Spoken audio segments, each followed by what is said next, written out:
Glória a Deus. Feche os seus olhos. Senhor, nós te louvamos e te agradecemos pelo privilégio de estarmos em sua casa. Eu quero te pedir por todo aquele que deixou o seu lar e está aqui porque foi trazido pelo Senhor, que o Senhor fale aos nossos corações, que o Senhor nos ajude em nossas dificuldades, em nossos desafios, Senhor. Nós te pedimos em nome de Jesus, queremos declarar, ó Deus, que o Senhor é a nossa pedra de esquina, a nossa rocha angular, da qual dependemos, Senhor, para estabelecermos a nossa vida sobre os fundamentos da Tua palavra e da Tua Escritura. Sabemos que nada em nós ou por nós é feito sem a Tua palavra. Então nós te pedimos, dai-nos as sementes pelas quais nós vamos usar, Senhor, de sorte que vamos usá-las, meu Senhor, neste ano de 2021. Nós te pedimos em nome de Jesus. Amém? Abra comigo a sua Bíblia em Josué capítulo 1. Hoje nós vamos falar sobre ânimo. Josué capítulo 1. Versículo de número 5.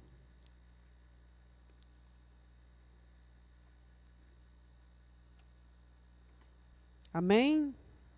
Ninguém te poderá resistir todos os dias da tua vida. Como fui com Moisés, assim serei contigo, não te deixarei, nem te desampararei.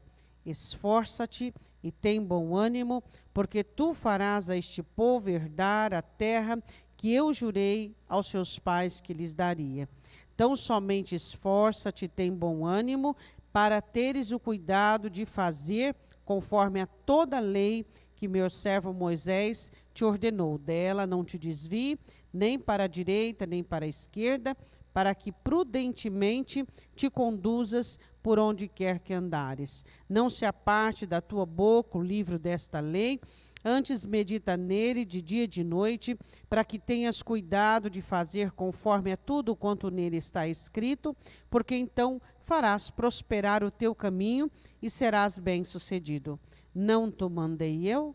Esforça-te e tem bom ânimo, não temas, nem te espantes, porque o Senhor teu Deus é contigo por onde quer que andares. Podem assentar-se. Eu não sei se você percebeu, mas do versículo 6 ao versículo 9, estão todos os segredos de sustentabilidade para o ânimo. Eu queria que você olhasse novamente nos versículos que você leu. Do versículo 6 ao 9, estão todos os segredos de sustentabilidade para o ânimo. No versículo 6, primeira coisa que o Senhor diz: esforça-te para teres bom ânimo. A força é aquilo que você faz condicionado àquilo que você consegue. Agora, quando você faz um esforço, você está fazendo um pouco mais de força. Você está indo além daquilo que consegue, dentro da limitação daquilo que lhe é possível. Então, o primeiro objetivo é: esforça-te e tem muito bom ânimo. Aí o Senhor diz assim, para quê? Para que você possa fazer com que a promessa que eu tenho para o povo possa realizar-se. Versículo de número 7. Tudo o que você precisa fazer é esforçar e ter bom ânimo. Para quê? Para teres cuidado de fazer conforme o quê? Toda a lei, ou seja, observar a palavra e praticá-la, e não desviar-se dela, nem para a direita, nem para a esquerda, para que ela possa conduzir você dentro de um sistema de prudência. Então a palavra do Senhor diz assim: olha para a palavra e pratica, para que erros não possam ser cometidos. Por quê? Porque erros trazem desânimos, erros trazem morosidade, trazem apatia. Aí o Senhor diz no versículo 8, agora esse é muito interessante, até um ponto nós vamos falar sobre isso. Não se aparte da tua boca o livro dessa lei. O porquê para você manter o ânimo, você tem que ter palavras que estejam à altura do ânimo. Por quê? Porque Jesus diz assim: o mal do homem sai pela boca dele. Quando você não quer que algo ruim aconteça com você, você não pode dizer. Ao invés de dizer, ai meu Deus, você precisa aprender a dizer, Senhor, em nome de Jesus. Nós precisamos aprender a trocar as nossas considerações. Ao invés de você olhar para um resultado ou para uma situação e já sentenciar-se diante daquilo, se entregando diante daquilo, você precisa aprender a clamar pelo nome dele.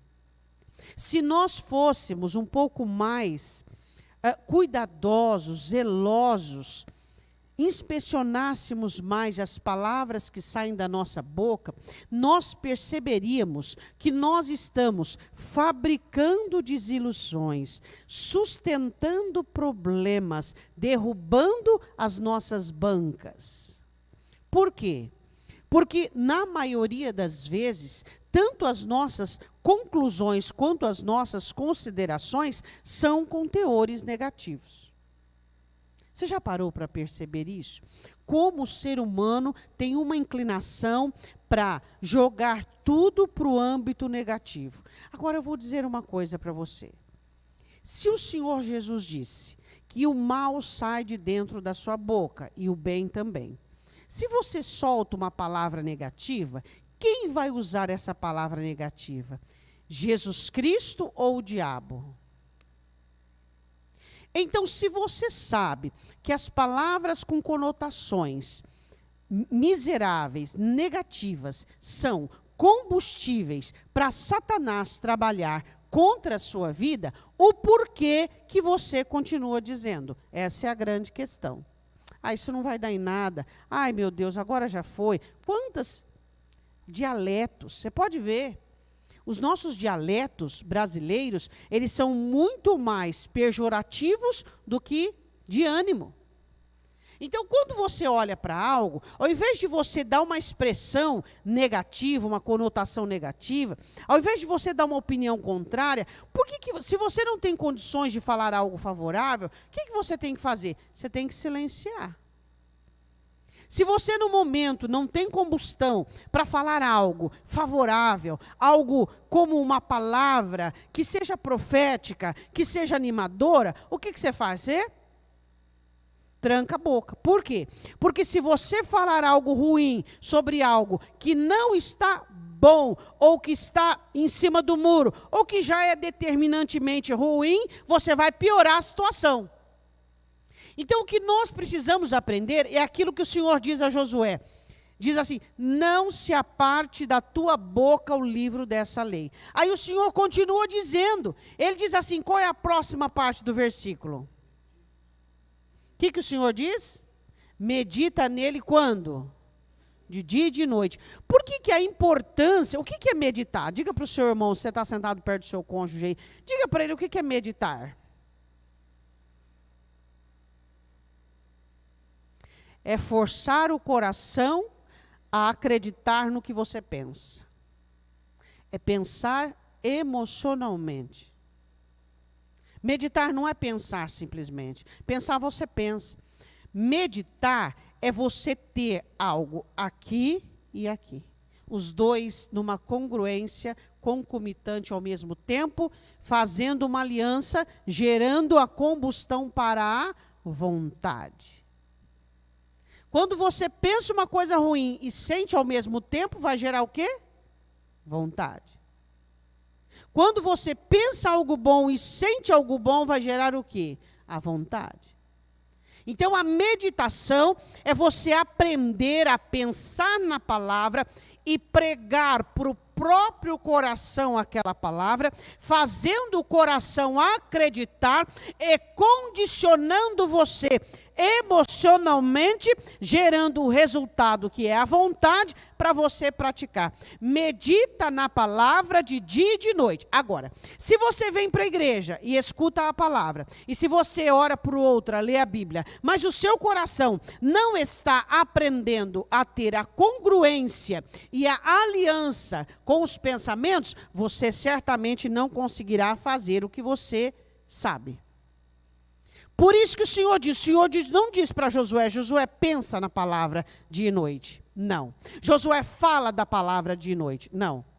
Não se aparta da tua boca, ou seja, toda vez que você for falar, que esteja ligado à palavra. Mas você precisa aprender a meditar nela de dia e de noite. Por quê? Porque existem várias circunstâncias fora de você que vão trabalhar para fazer com que o seu coração acredite na miséria, nas circunstâncias, nas dores, no sofrimento. Então, você tendo um coração inteligente que se associa à sua mente, você vai conseguir êxito naquilo que Deus planejar para você. Aí o Senhor diz assim: antes medita nele de dia e de noite, para que tenhas cuidado de fazer conforme a tudo quanto nele está escrito. Ou seja, se eu entender que a minha mente e o coração trabalhando juntos, vão viabilizar a prática da palavra. Farás prosperar o teu caminho e serás bem-sucedido. Diga amém. Eu quero que você vá comigo em Mateus, capítulo 9. Eu quero falar sobre uma prática que viabiliza o ânimo para você, dando continuação daquilo que nós estamos falando. Eu queria perguntar uma coisa, você conversa com você?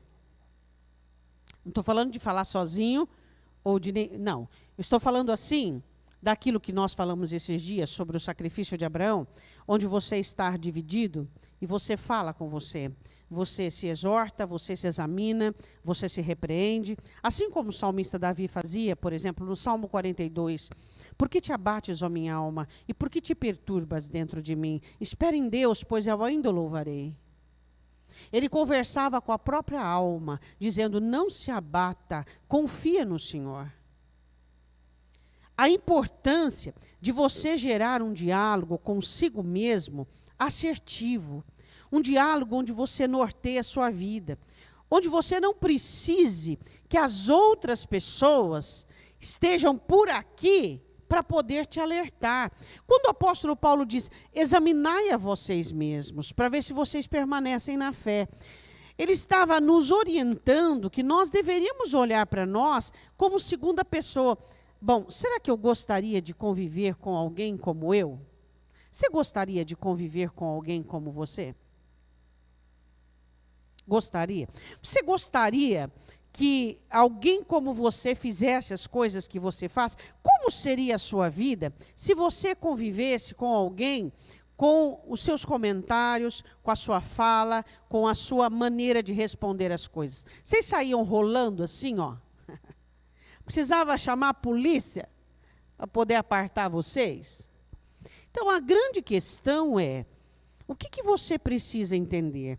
Que você precisa olhar para você e você precisa buscar essa fortuna chamado consciência, chamado autoexortação, chamado repreensão, chamado aquela conclusão que você tem de, espera aí, isso aí não está legal, isso aí está passando do limite.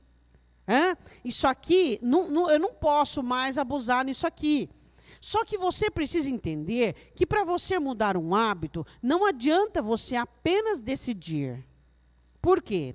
Porque hábito, ele pega as 3 vias da sua alma, as 3 faculdades. Quando você cria um hábito, você faz sem pensar.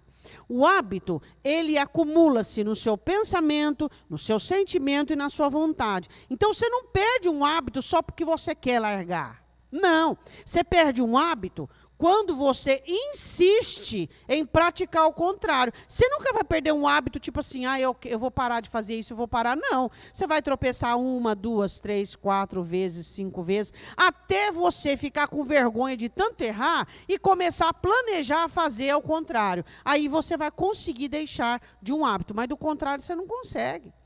Aí tem gente que diz assim, a partir de agora eu não vou fazer. Mentira!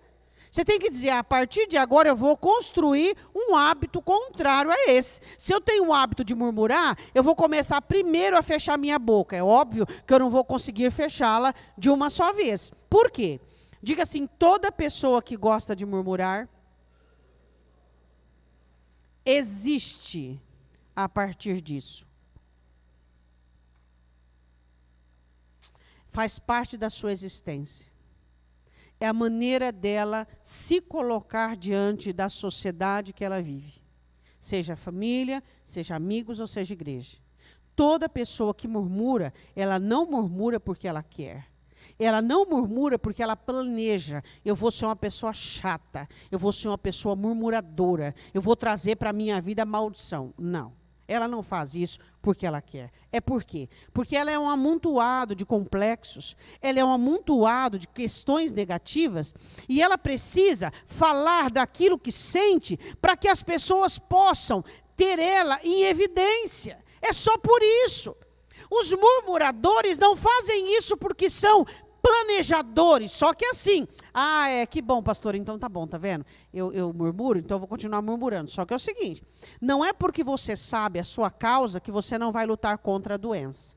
Você tem Jesus para lutar contra a doença e trazer a cura. Por que eu estou dizendo isso? Porque a murmuração traz autodesânimo e desânimo alheio. Quem sabia disso? Quando você murmura, você não só manifesta o seu desânimo, você causa um espólio, você causa um dano na pessoa que te ouve. Ela precisa ter uma blindagem muito severa para que ela não desanime junto com você. Ela precisa ter uma blindagem muito boa para que ela não desanime junto com você. Então, quando você esboça algo negativo, você está falando com a boca, mas alguém está ouvindo. E murmuração traz desânimo. Por quê? Porque murmuração é maldizer. Quem murmura são maldizentes. E nós fomos chamados para bem dizer. Se você não puder falar bem de algo, fala bem de Deus, que vai mudar aquilo que é algo ruim na sua vida. Amém? Havia uma mulher que estava doente há 12 anos. E ela estava enferma. E ela já tinha gastado todo o seu dinheiro, todos os seus recursos financeiros. Só que restava ainda um recurso, e o recurso dela era espiritual. Ela conseguiu acreditar em Jesus Cristo, sem ter uma audiência, sem participar de um culto, apenas por ouvir falar daquilo que ele fazia. A Bíblia diz assim que ela adoeceu e 12 anos ela ficara doente. E quando ela saiu da sua casa, ela fez um planejamento. A fé é uma coisa interessante, né? A fé é a base do seu ânimo. Por isso que Deus orienta Josué a respaldar-se da palavra, porque a fé vem pelo ouvir e ouvir a palavra de Deus. É muito interessante quando você entende que a fé é sua e que você precisa alimentá-la e que só você pode crer naquilo que você acredita, só você pode confiar. A sua confiança é única, é igual a sua alma. A sua dependência por Deus é única. E ela sai de casa e ela fala consigo mesma. Ela faz um plano. Diga, eu tenho um plano. Qual é o plano que você tem sobre você e Jesus Cristo? O plano de mudar, o plano de estar numa situação diferente, o plano de fazer coisas diferentes, o plano de ter ele como amigo. Ela sai de casa e diz assim: se eu apenas tocar na orla dos seus vestidos, eu ficarei curada. Ela estabelece algo simples e pequeno. Ela não disse, eu terei uma audiência com ele, eu trarei ele para casa, ou então conseguirei algum dinheiro emprestado e alugarei alguém para convidá-lo para vir aqui. Não, ela faz um plano pequeno e simples. A fé é simples. Quanto mais você fica perturbado, quanto mais você fica angustiado, quanto mais complexo. Por que você acha que Satanás trabalha tanto para complicar as coisas? Por que você acha que Satanás trabalha tanto para deixar as coisas complexas? Por quê? Porque quanto mais complicado, mais complexo, menos você tem condições de confiar e de crer. Por isso que eu vou dizer uma coisa para você: simplifica a sua vida. Aprenda a simplificar a sua vida. Aprenda a simplificar os seus dias. Eu vou dar uma dica para você. Uma das maneiras de você simplificar a sua vida é: não acumule tarefas. Por quê? Porque se você deixa o que você tem que fazer hoje, porque você quis folgar para fazer amanhã, as tarefas de amanhã, você não consegue fazer amanhã e acumula para o dia seguinte, isso vai começar a te cobrar, você vai começar a te irritar, a se irritar, e aí você não vai ficar legal, você não vai ficar bem. Simplificar a vida é fazer o que você tem que fazer, seu dever. Pronto, hoje o que eu vou fazer? Isso, isso, isso. Faça. Simplesmente isso. Não acumule tarefas. Não embarace seus negócios. Não embarace sua vida. Tem gente que ele quer ter ânimo, mas tudo na vida dele é complicado. Tudo. Ele não aprende a simplificar nada. Ah, pastora, mas é complicado porque eu não sei mexer em computador. Você não sabe o que é papel e caneta? Aprenda a simplificar a sua vida. Aprenda a fazer coisas simples e colocar a sua vida dentro de uma metodologia simples. Por quê? Porque a irritabilidade, o desânimo, a apatia vai pegar você. Isso é claro. Aprenda a simplificar a sua vida. Aprenda a olhar para as coisas que você tem para fazer com simplicidade. Diga amém. A Bíblia diz assim, no capítulo 9 de Mateus, versículo de número 18, 19. E Jesus, levantando-se, seguiu ele e os seus discípulos, e eis que uma mulher que havia já 12 anos padecia de um fluxo de sangue, chegando por detrás dele, tocou a orla de sua roupa, versículo 21, porque dizia consigo: se eu tão somente tocar a sua roupa, ficarei sã. Objetivo simples. O que eu preciso fazer para resolver essa situação? Quanto mais você faz as coisas complexas, como que eu faço para consertar meu casamento? Eu vou fazer a minha parte. A parte do meu marido, da minha esposa é com Deus. É Deus quem vai lidar com ele. Faça a sua parte. Faça a sua parte. Simplifique a sua vida. Ela fez um plano simples. Eu vou tocar na orla dos seus vestidos? Acabou. Aí a grande questão que Satanás faz, ele quer fazer com que você considere os 12 anos, que você considere o seu passado, que você considere todos os seus recursos que foram embora, mas você não pode, você tem que projetar um futuro. Pastora, mas aquela mulher ia ter um futuro pobre, mas saudável. Porque ela gastou tudo com os médicos. A grande questão que você precisa entender: qual é o diálogo que você tem com você mesmo? Existem pessoas que reclamam muito que não têm amigos. Eu não tenho amigos, eu não tenho ninguém que me aconselha, eu não tenho ninguém... Mas espera aí, você não tem você? Você tem você. Você tem que aprender a ter um relacionamento bom com você. Você precisa aprender a nortear-se, a olhar, dizendo: espera aí, realmente eu estou errado 100%? Não. Peraí, eu estou errado 30%. Eu falei o que é verdade, de uma forma diferente, de uma forma... Mas falei.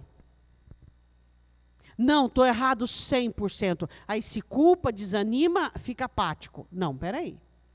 Você, administrando e exercitando o autodiálogo, você vai aprender a trazer a Escritura para dentro como juiz e um tribunal próprio dentro de você.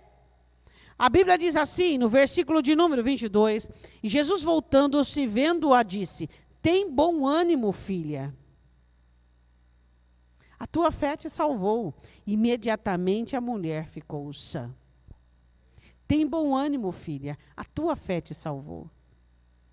Fé e ânimo são duas coisas que andam juntas. Eu quero que você vá comigo em Marcos capítulo 6. Marcos capítulo 6.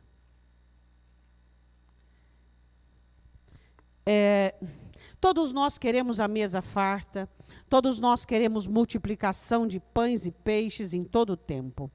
Os discípulos haviam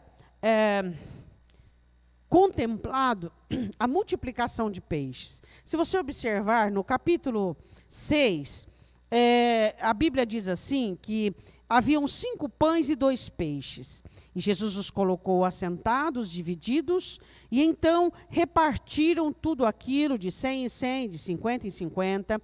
Os 5 pães e os 2 peixes aconteceram de tal modo que eles deram à multidão, repartiu os peixes, todos comeram, ficaram fartos, e levantaram-se 12 cestos cheios de pedaços de pão e de peixe. Se comeram os pães, eram quase 5.000 pessoas, 5.000 homens. Então, estava uma coisa maravilhosa, né? 5 pães e 2 peixes, 5.000 pessoas, 12 cestos, a coisa estava boa. E quando você fica de barriga cheia, dá aquela, como dizia uma amiga minha, uma leseira, hoje ela já está com o Senhor. Não dá? Quando você acaba de fazer uma refeição, e aí os discípulos ali, todos afortunados, abençoados, e os cestos cheios. E a Bíblia diz assim, que os discípulos não queriam sair dali.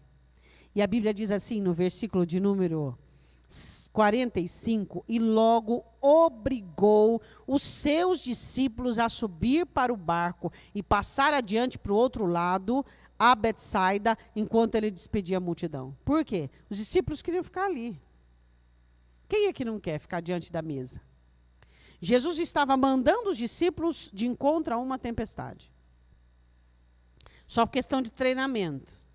Essa tempestade, assim, era só um pequeno treinamento. As tempestades nossas são pequenos treinamentos dos quais somos treinados. Porque os discípulos mesmo iam passar por situação verdadeiramente rude, depois da ascensão do Senhor Jesus, pagando com a própria vida.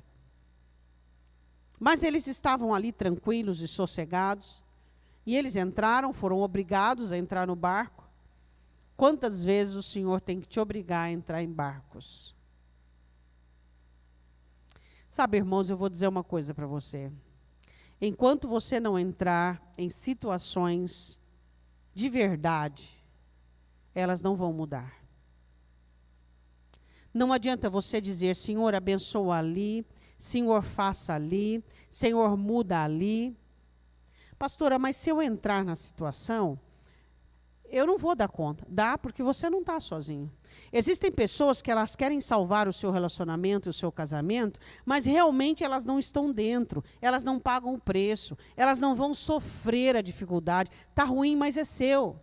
Está difícil, mas é seu. Está complicado, mas é seu. Entra ali dentro e você vai ver que as coisas não são tão feias quanto aparenta, e nem tão difíceis quanto você pensava. Essa é a grande questão. Enquanto você não ir de encontro à tempestade, você não vai saber o que é uma restauração, uma mudança, um milagre, uma transformação. Entre no meio do seu problema. Enquanto você não estiver ali, Satanás está sambando sobre a situação. Não adianta você ficar de fora. Queria perguntar, você está fora ou dentro? Pastor, eu estou sofrendo. Sofrendo não significa que você está dentro. Estar dentro é você estar fazendo coisas para mudar a situação, como jejum, como oração, como sendo um vaso, como virando a face, como às vezes sendo humilhado. Isso é estar dentro. Se você está sofrendo, pode ser que você está só contemplando. Aprenda a estar dentro de situações que precisam estar mudadas. A Bíblia diz assim, tendo despedido, foi ao monte orar. Diga para o seu irmão, Jesus orava. Diga para o seu irmão, se você orasse mais, você seria melhor. É assim que funciona. Na oração, nós lançamos ao Senhor toda a nossa ansiedade, que vai ser transformada em mau humor para com o próximo. A ansiedade sua que você não coloca diante do altar do Senhor, o outro vai recebê-la em forma de mau humor. Olha que coisa. Aquele medo que você tem, aquela insegurança, o próximo vai receber aquilo, se você não colocar no altar, em forma do quê? De murmuração, de considerações pejorativas, negativas, ou até mesmo de ataques emocionais, de fúria. Tudo que você não coloca diante do Senhor vai passar para o outro. Não adianta, nós estamos numa sociedade íntima. Então não adianta, as pessoas vão sofrer com o seu desânimo, vão sofrer com a sua apatia. E oração alimenta o ânimo. E a Bíblia diz assim que Jesus foi ao monte orar. E a Bíblia diz assim, e sobrevindo à tarde, estava o barco, versículo 47, no meio do mar. E ele sozinho em terra. À tarde começa uma tempestade. E os discípulos atravessando. Quando é que Jesus foi ao encontro deles? Primeira vigília das 6 às 9, segunda vigília das 9 à meia-noite, terceira vigília da meia-noite às 3, quarta vigília das 4 às 6 horas. Das 3 às 6. Primeira vigília das 6 às 9, das 9 à meia-noite, da meia-noite às 3 e das 3 às 6. Quarta vigília. Quando é que Jesus foi socorrê-los? A tempestade começou de tarde. Foi na primeira vigília, das 6 às 9? Foi na segunda vigília, das 9 à meia-noite? Foi na terceira vigília, da meia-noite às 3? Por quê?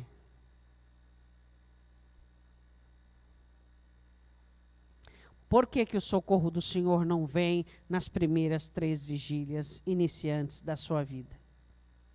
Porque são nessas 3 primeiras vigílias que você coloca para fora toda a sua mazela, miséria. É nas 3 primeiras vigílias que você é liberto dos seus apegos, das suas idolatrias. São nas 3 primeiras vigílias que você alcança a sanidade espiritual para reconhecer Jesus como o único da sua vida. Na primeira vigília você acha assim, eu sou fortão, dou conta disso aqui. Quantas tempestades eu já passei na minha vida? E você vai remando, das 6 às 9. Chega às 9 você está um pouco cansado. Aí você começa a segunda vigília já reclamando. Deus não cuida de mim, Deus não está olhando, Deus não está analisando. O que é isso? Você começa aquele estágio de revolta. Todo crente é igual. Hã? Mas por que está acontecendo isso comigo? Eu vou na igreja, faço campanha e luto. Na terceira vigília, você já começa a quebrantar. Ô Senhor, tenha misericórdia de mim. Ô Pai, eu reconheço. Senhor, olha para dentro de mim, Pai. Vê aquilo de errado que tem dentro. Aí o Senhor diz, agora está chegando no ponto. Aí na quarta vigília ele chega. Por que é que o Senhor não chega nem na primeira, nem na segunda, nem na terceira? Porque na primeira, você vai usar todos os seus recursos emocionais, toda a sua potencialização. Eu sou o bom, eu entendo, eu conheço tudo o caminho. Pode deixar que eu vou dar conta. Na segunda vigília, você começa o período de murmuração, reclamar. Começa a ficar azedo, começa a ficar instável. Na terceira vigília, você já começa a riar, começa a quebrantar. Ô Senhor, Tu és soberano, faça aquilo que o Senhor quiser. Então, aí terminando a terceira vigília, quem é que chega? Jesus. Aí ele chega na quarta vigília. A Bíblia diz assim, versículo 48, vendo que se fatigavam a remar, também, imagina, na quarta vigília, quantas horas? 3, 6, 9, quase 12 horas remando. Hã? Eles estavam fatigados, remando, porque o vento lhes era contrário. Perto da quarta vigília, já chegando à quarta da noite, aproximou-se deles, andando sobre o mar, e queria lhe passar-lhes adiante. Explica aí para o seu irmão por que Jesus queria passar por eles.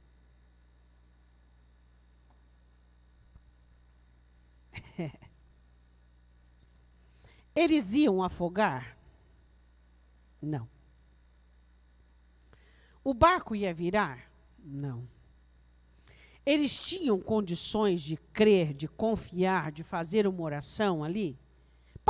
Gente, vamos parar de remar um pouquinho, não está adiantando nada. Nós estamos remando na tempestade. Vamos, pessoal, o que nós acabamos de ver agora? 5 pães e 2 peixes para 5.000 pessoas e sopraram. Ô, gente, peraí. Ele não está aqui com a gente, tá certo? Ele está lá em terra. Até então eles não sabiam que Jesus estava vindo. Gente, vamos orar, vamos falar com Deus. Ele foi orar, nós sabemos que ele está orando. Vamos falar com Deus, vamos fazer com que a nossa oração se encontre perto do Pai. Por que nós, discípulos, nós às vezes somos difíceis para aprender algumas lições? Você sabe como termina esse texto?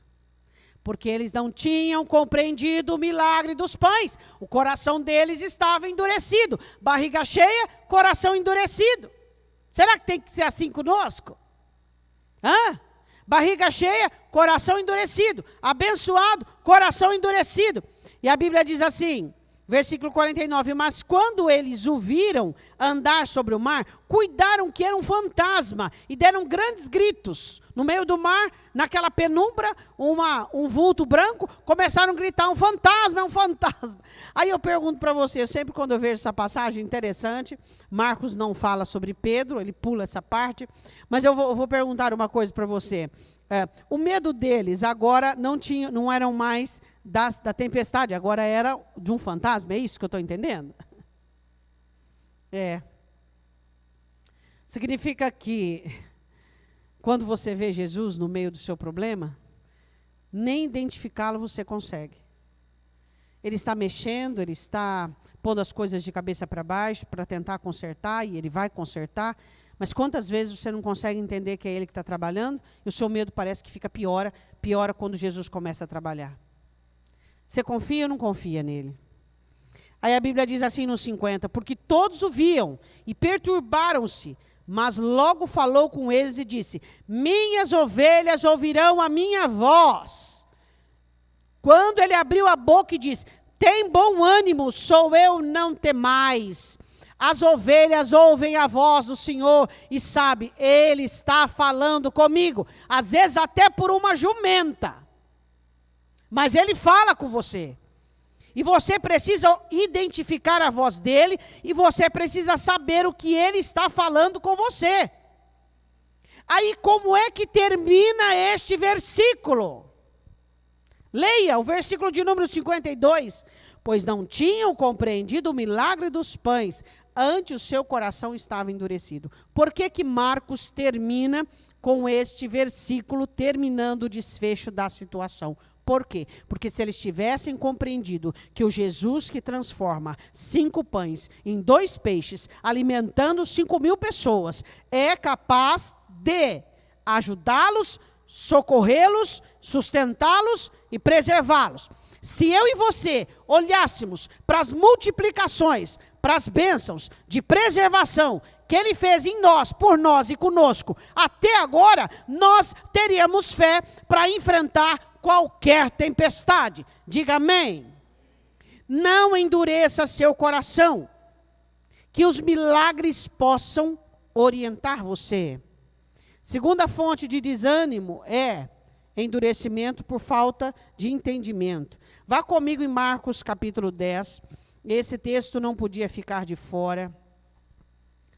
Uma das pessoas mais determinadas na Escritura e que nos dá maior lição de determinação.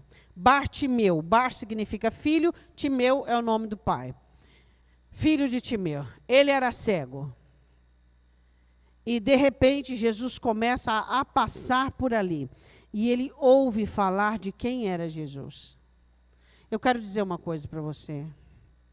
A oposição que você vai enfrentar não está fora da sua casa, não está a 10 quilômetros da sua vida. A oposição que você vai enfrentar está bem pertinho de você, a 50 centímetros, a 1 metro.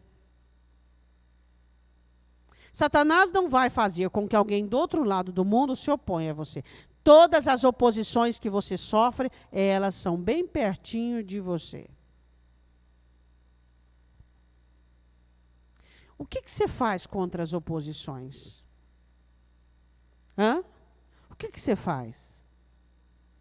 O que você faz quando você está indo em direção certa, você está buscando a coisa certa, você está fazendo o certo e vem a oposição? O que você faz? Você se rende?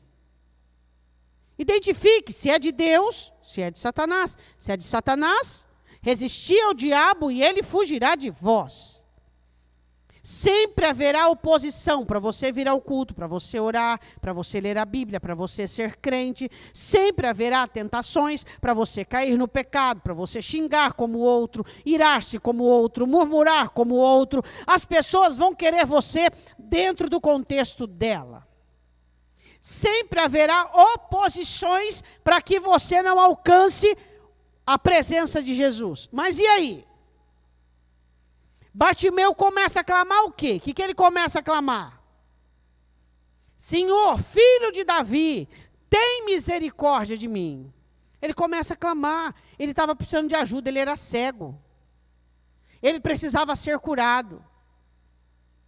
Mas sabe o que os discípulos fizeram? Sabe o que as pessoas fizeram?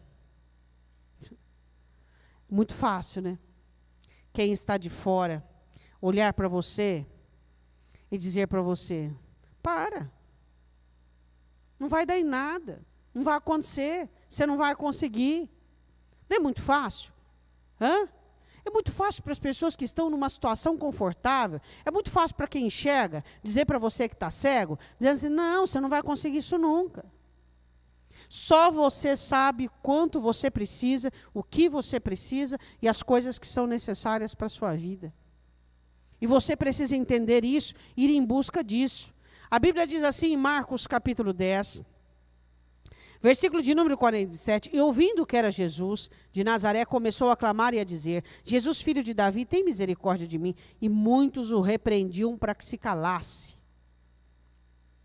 Quem eram esses muitos? Até alguns dos discípulos, porque Jesus não tinha só os 12, tinha um monte de gente que seguia. Fica quieto, cala. Não perturbe o mestre.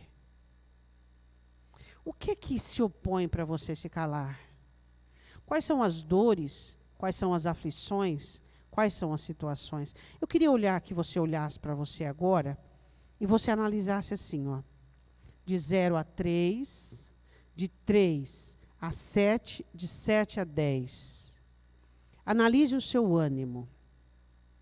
Se você é alguém que já se adequou, já acostumou a sofrer com a situação, 0 a 3. De 3 a 7. Se você tem alguns lapsos de levante, mas as coisas da vida se abatem, ou de 7 a 10. Você tem um ânimo pronto, você luta, você batalha, você tem projeto, você levanta da cama animado, suas considerações para com a sua vida são favoráveis. Qual é o tipo de ânimo que você tem? Você já parou para pensar? Eu não posso te dar ânimo. Deus não vai te dar ânimo. Ânimo é algo que você produz entre você e Deus por meio da sua fé. Tem crente que ele vai passar 40 anos dentro da igreja desanimado, apático, letárgico, moroso. Por quê? A grande questão é, o que você tem feito de errado, minando o seu próprio ânimo? Murmurando, reclamando, falando de uma forma pejorativa sobre todas as coisas. Não consegue falar consigo mesmo para dizer, ô cidadão, ô cidadã, está errado, está na hora de parar, acorda para a vida. O que você precisa entender, que ter ânimo é uma condição sua para você. Jesus disse em João, no mundo, continua o versículo, mas tende.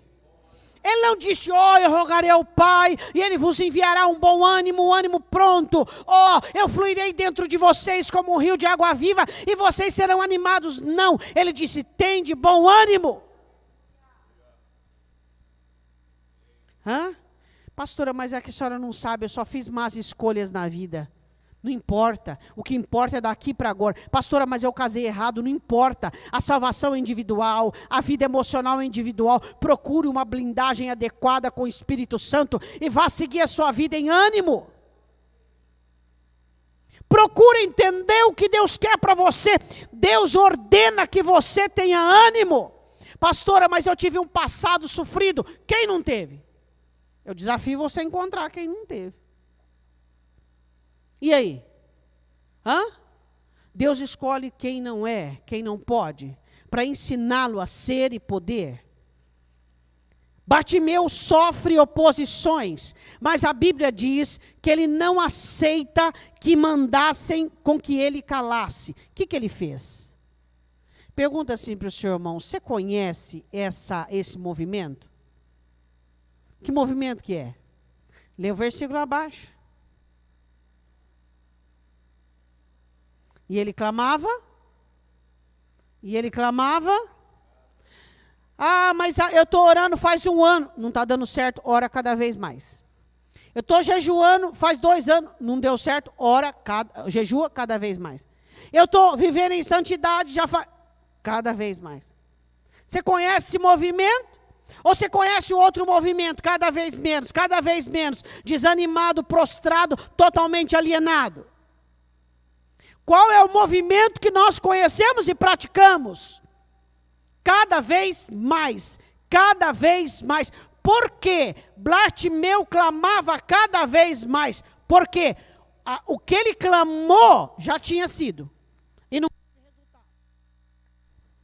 Então o que ele fez? Agora eu vou clamar cada vez mais. Dá para você entender? Fazer melhor cada vez mais. Melhorar cada vez mais. Se instruir, aprender cada vez mais. Amar, perdoar cada vez mais. Dá para entender? Mas eu já melhorei. Mas você pendurou a chuteira? Melhore cada vez mais. Mas eu melhorei. Não foi suficiente? Não tem problema. Melhore cada vez mais. Mas eu já melhorei, pastor. Olha do que eu era, mas não está sendo suficiente. Seja inteligente. Você estava muito ruim. Então, o que você melhorou não é suficiente. Melhore cada vez mais. Seja inteligente. Só você pode fazer o melhor por você. Ninguém pode fazer o melhor por você. Só você pode. E você consegue. Diga amém. E a Bíblia diz assim, no versículo de número 48. E muitos o repreendiam para que se calasse. Mas ele, cada vez mais.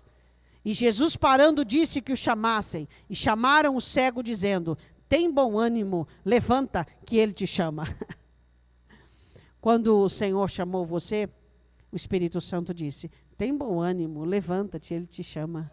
Você perdeu esse bom ânimo? Como é que uma pessoa pode dizer que ela tem Jesus, mas ela não tem bom ânimo? Você acredita nisso? Não, porque eu tenho Jesus, pastora, mas eu sou uma pessoa tão desanimada. Então, eu não acredito. Não. Você pode ter outro Jesus aí, o que está na cruz. Você pode ter, sei lá, outro que tem um registro aí no cartório. Mas Jesus da Bíblia você não tem. Porque Jesus e ânimo são coisas que andam juntas. O desânimo é a fé de Satanás. É o meio pelo qual Satanás vai minguar sua vida. Vai colocar sua vida numa bancarrota. Não faça isso. Não aceite ser uma pessoa desanimada. Não aceite. Nós já temos muitos defeitos, muitas questões para aceitarmos o desânimo. Não faça isso. E você, como é que é o seu ânimo? Tem bom ânimo, ele te chama, 50. Ele sabia o que ia acontecer. Eu sei o que vai acontecer comigo, você sabe o que vai acontecer com você. Já está escrito. Tudo vai dar certo. Ele joga aquela capa velha, surrada de sobre si, não ia precisar mais dela, cheirava mal, porque a partir daquele momento ele ia enxergar. Ele tira a capa de sobre si, e a Bíblia diz assim, o que você quer? Perguntou Jesus. Ele disse que eu tenho a vista. Vai, a tua fé te salvou. Eu quero dizer uma coisa para você, para nós orarmos. A mulher do fluxo de sangue, 12 anos, esvaindo sangue, ela conversa consigo mesma e ela diz, vai dar certo. Um plano simples e objetivo. Os discípulos, com o coração endurecido, totalmente endurecido, ouve do Senhor Jesus, sou eu, não temais, tem de bom ânimo. Não conseguiam crer que o Jesus da multiplicação do pão é o mesmo Jesus dos milagres, das tempestades sendo apacentadas. Bartimeu, oposição. O que é oposição para você, meu irmão? Eu gostaria que você fechasse os seus olhos. Se você quiser dobrar os seus joelhos, desde que você fale com Deus, queria que você falasse com o Senhor sobre o seu ânimo. Quem sabe você tem um ânimo que acontece apenas nas festas, na presença do dinheiro, em alguma coisa boa que acontece com você. Isso não é ânimo, isso é combustão emocional. Isso não é ânimo. Se você fica alegre quando você ganha algum dinheiro, quando você tem algum aumento, quando você acontece alguma coisa boa para você, isso não é ânimo, isso se chama combustão emocional. É uma reação positiva da sua alma correspondendo a alguma coisa boa. Mas eu queria que você olhasse agora para o seu ânimo. Você é uma pessoa que tem ânimo? Você é alguém que tem uma relação boa com Jesus Cristo?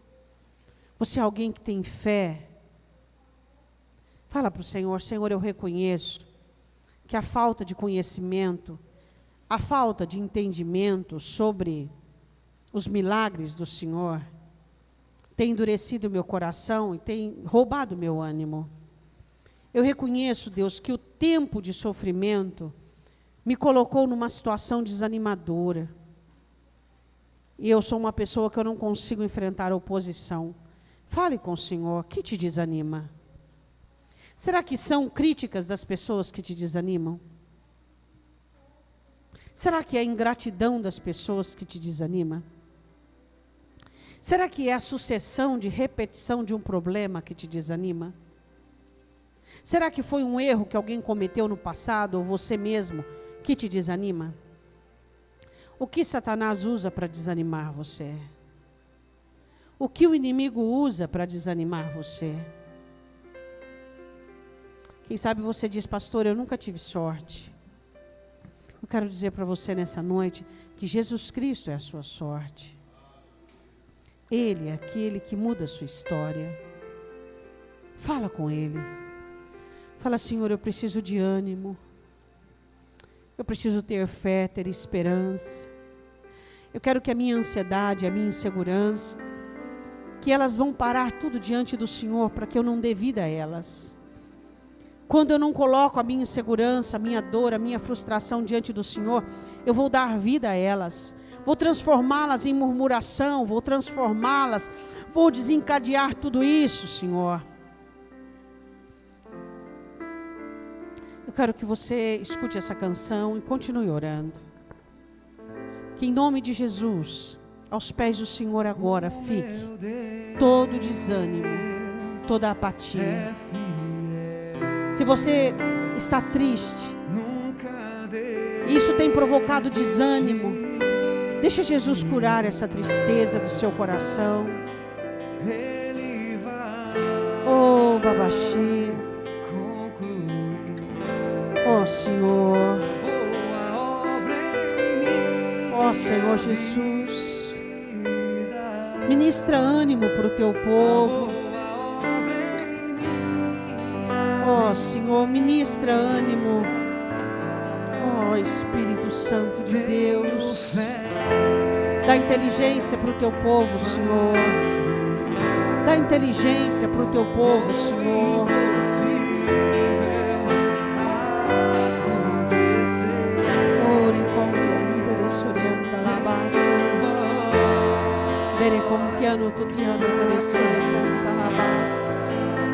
Oh, Espírito Santo de Deus. Espírito Santo de Deus. Espírito Santo de Deus.